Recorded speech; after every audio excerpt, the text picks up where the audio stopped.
अगर आप जियो पॉलिटिक्स के अंदर थोड़ा बहुत भी इंटरेस्ट रखते हैं तो आपके मन में ऐसे में सवाल उठ रहा होगा कि जापान के प्रधानमंत्री फूमियो किशिदा भारत दौरा खत्म कर अचानक क्यों यूक्रेन के दौरे पर निकल गए हैं। चलिए आपको हम विस्तार से बताते हैं।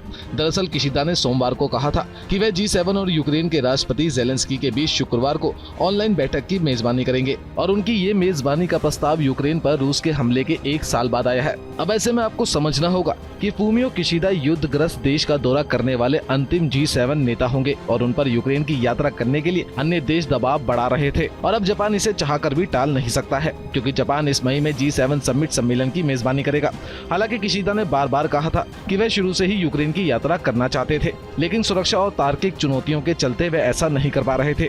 लेकिन वहीं दूसरी तरफ राजनीतिक विश्लेषक किशिदा की इस यात्रा के अलग ही मायने निकाल रहे हैं। जैसा कि आपको याद ही होगा, अमेरिकी राष्ट्रपति जो बाइडेन भी एक दिन पहले ही सोमवार को अचानक यूक्रेन के कीव शहर पहुंच गए थे।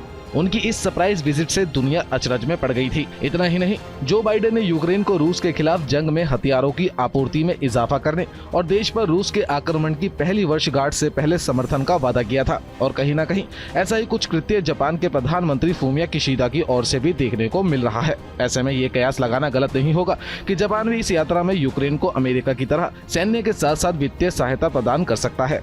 इसके अलावा ये बात भी ध्यान देने वाली है कि किशिदा की ये यात्रा ठीक उस समय होगी जब चीनी राष्ट्रपति शी जिनपिंग रूसी नेता व्लादिमीर पुतिन के साथ वार्ता के लिए मॉस्को में मौजूद होंगे।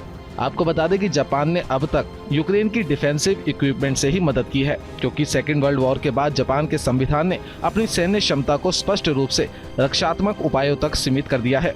जहां शी जिनपिंग पुतिन और जेलेंस्की की बातचीत कराने की कोशिश में लगे हुए हैं ताकि वो इस जंग को रुकवा सके और चीन को विश्व नेता के तौर पर दुनिया के सामने ला सके, तो वहीं पश्चिमी देश कहीं न कहीं ऐसा होना देना नहीं चाहते। इसके अलावा यूक्रेन रवाना होने से पहले पीएम नरेंद्र मोदी के समक्ष जापानी प्रधानमंत्री फूमियो किशिदा ने सोमवार को भारत जापान वैश्विक राजनीतिक साझेदारी का विस्तार करने का संकल्प लिया और कहा कि यह शांतिपूर्ण, स्थिर और समृद्ध हिंद प्रशांत के लिए महत्वपूर्ण है। Bureau report, news India digital.